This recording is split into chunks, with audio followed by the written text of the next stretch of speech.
नमस्कार मित्रों, आप सबके अपने YouTube चैनल एस्ट्रोपेज पे स्वागत करते हैं। आज हम बात करेंगे पितृपक्ष के बारे में। भारतवर्ष में पितृपक्ष इतना महत्वपूर्ण क्यों होता है? हिंदू मान्यता और धर्म ग्रंथों के अनुसार, शास्त्रों के अनुसार, यह पितृपक्ष भाद्रपद शुक्ल पक्ष की पूर्णिमा तिथि को प्रारंभ होकर कृष्ण पक्ष आश्विन कृष्ण पक्ष अमावस्या तिथि को समाप्त हो जाता है। इस पे बात करेंगे कि यह हमारे जीवन में, भारतवर्ष में इसका इम्पोर्टेंट, इतना ज्यादा खास, महत्वपूर्ण यह क्यों मनाया जाता है। और दूसरी बात यह है कि भारतवर्ष में बहुत ही महत्वपूर्ण माना जाता है।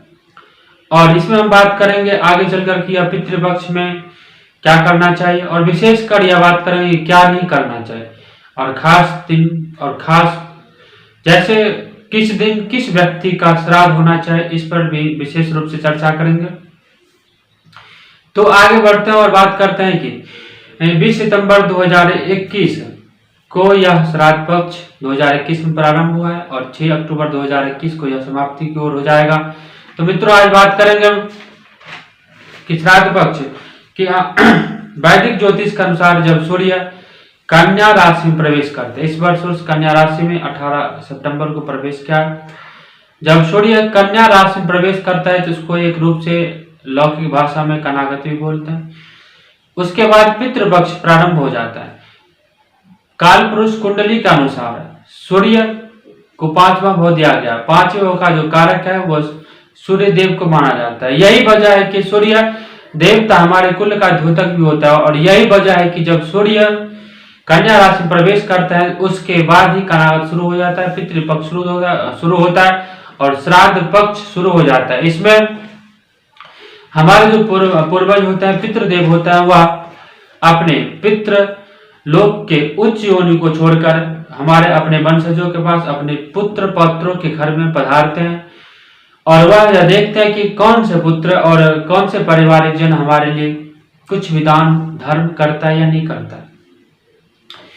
इस पक्ष में खास करके करना चाहिए जो लोग पितृपक्ष में अपने पूर्वजों के नाम से जलांजलि नहीं देते, तिलांजलि नहीं देते, यथा सामर्थ्य के अनुसार फल फूल दूध दही घी आदि से उनको तिलांजलि देना चाहिए, पिंडदान करना चाहिए। जो व्यक्ति यह नहीं करते हैं उनके पितृ उनसे नाराज हो जाते हैं, और नाराज होने के बाद उनको श्राप देकर अपने उच्च योनि में, अपने लोक में पितृदेव पहुंच जाते हैं। मित्र, कभी भी हमें अपने पितरों का श्राप नहीं लेना चाहिए, कभी भी अपने पितरों का अनादर नहीं करना चाहिए, क्योंकि पितृदेव ही ऐसे हैं जो देते हैं, और देने के बाद हमारे जीवन में मांगलिक कामनाएं होता है, मांगलिक काम होता है। अगर पितृ दोष लग जाता है कुंडली में तो कभी भी मंगल कामनाएं नहीं होता, मांगलिक कार्य हमारे घर में नहीं हो पाता, हमारे परिवार में नहीं हो पाता। इसीलिए इन सब से बचने के लिए हमें पितृदेव को प्रसन्न करके रखना चाहिए। मित्रों, बात करेंगे श्राद्ध का महत्व क्यों होता है हमारे जीवन में। श्राद्ध का इसलिए महत्व होता है क्योंकि जो व्यक्ति इससे पीड़ित हो जाते हैं, पितृदोष से पीड़ित हो जाते हैं, वह उसके लिए यह श्राद्ध का महीना खास करके विशेष माना जाता है। इस महीने में यह पूरे 15 दिन में, पूरे एक पक्ष में आप अपने पितृदोष जनित जो समस्या है आपकी कुंडली में, उसको दूर कर सकते हैं। कभी कभी मनुष्य को ना चाहते हुए पितृदोष जैसे जनित जटिल समस्या कुंडली में बन जाता है, और कभी कभी ऐसा कार्य भी हो जाता है जो मनुष्य नहीं चाहता, जातक नहीं चाहता है, परंतु फिर भी उसके कुंडली में ऐसे कार्य, ऐसे योग बन जाता है। तो इस योग के बनने से क्या होता है हमारे जीवन में, कुंडली में पितृदोष के क्या संकेत होते हैं। साथ ही जानते हैं कि यदि आपके कुंडली में पितृदोष जन्य समस्या, जटिल समस्या बन चुका है तो इसको कैसे दूर कर सकते हैं। सबसे पहले यह जानते हैं और मिलाते हैं कि हमारे कुंडली में पितृदोष बनता है या नहीं बनता है। यदि आपके जीवन में संतान सुख नहीं है, संतान सुख में बहुत ज्यादा देर लग रहा है, तो पितृदोष का एक महत्वपूर्ण कारक माना जाता है। यदि आपके संतान तो हैं परंतु अच्छी परवरिश भी दिया आपने, परंतु अच्छी परवरिश के बावजूद भी वह किसी गलत संगति में पड़ जाता है, तो यह एक पितृदोष का बहुत बड़ा कारक माना जाता है, और पितृदोष जनित समस्या माना जाता है। पितृदोष से जो व्यक्ति पितृदोष से पीड़ित है, उसके घर में, उसके बिजनेस में, उसके नौकरी में हमेशा घाटा लगता है, घर में हमेशा कलह क्लेश बनाया जाता है। ऐसे व्यक्तियों के जीवन में बार बार बाधाएं आने लगता है। वह मेहनत तो करता है पर उत्थान नहीं कर पाता। मेहनत करने के बावजूद भी उसके घर में कुछ बचत नहीं होता है, वो कुछ रोक नहीं पाता, कुछ कर नहीं पाता, अपने जीवन को आगे नहीं बढ़ा सकता। ऐसे व्यक्ति के घर में झगड़ा झंझट गृह कलेश बहुत ज्यादा शुरू हो जाता है। मित्रों आगे बात करते हैं, ऐसे व्यक्ति के घर में सुख समृद्धि नहीं टिकती। यह विशेष बात है कि ऐसे व्यक्ति के घर में सुख समृद्धि नहीं टिकती है, वह कभी सुखी नहीं हो पाता। उसका जीवन और पूरा जीवन सुख दुख में और दरिद्रता में गरीबी में ही निकल जाता है। ऐसे व्यक्तियों के कुंडली में विशेष रूप से पैतृक दोष लगा रहता है। इसके अलावा पितृदोष से व्यक्ति ना चाहते हुए भी बहुत बड़े कर्ज के बोझ के तले दब जाता है और इस कर्ज के बोझ के छुटकारा पाने में उनको बहुत समय लग जाता है। यदि पितृदोष है परिवार में तो आपको करना चाहिए पितृदोष का उपाय कर लेना चाहिए। यदि कर्ज बढ़ रहा है तो पितृदोष का उपाय कर लेना चाहिए। यदि नुकसान बहुत ज्यादा हो रहा है तो आपको पितृदोष का उपाय करना चाहिए। इससे आपको जो कर्ज बढ़ रहा है, घर में ऋण रोग शत्रु बढ़ा हुआ है, उससे छुटकारा मिलेगा। आगे देखते हैं पितृदोष से निजात कैसे पाए। ये उपाय हालांकि यदि आपके जन्म कुंडली में पितृदोष जैसे जटिल समस्या बन रहा है तो घबराने की कोई जरूरत नहीं, क्योंकि ज्योतिष में इसका उपाय दिया हुआ है। इस उपाय को करके आपके जो प्रभाव है, पितृदोष के जो प्रभाव है, उस प्रभाव को आप कम कर सकते हो। सबसे पहले देखते हैं इस उपाय में। सबसे पहले यह है कि जब श्राद्ध पक्ष शुरू हो तो प्रथम दिन या पूर्णिमा को आपको व्रत करना चाहिए। दूसरा यह है कि अपने घर में आपके अपने पितरों का तस्वीर लगाना चाहिए और तस्वीर पर माला लगानी चाहिए। माला लगाने के बाद उनको नित्य 15 दिन तक, कम से कम अगर पूरे वर्ष नहीं कर सकते आप तो 15 दिन तक उनको साफ सुथरा करें, सफाई रखे, घी के दीपक जलाए, वहां पे उनका पूजन अर्चन करें। तो ऐसे करने से आपकी पितृदोष समस्या कम हो सकता है।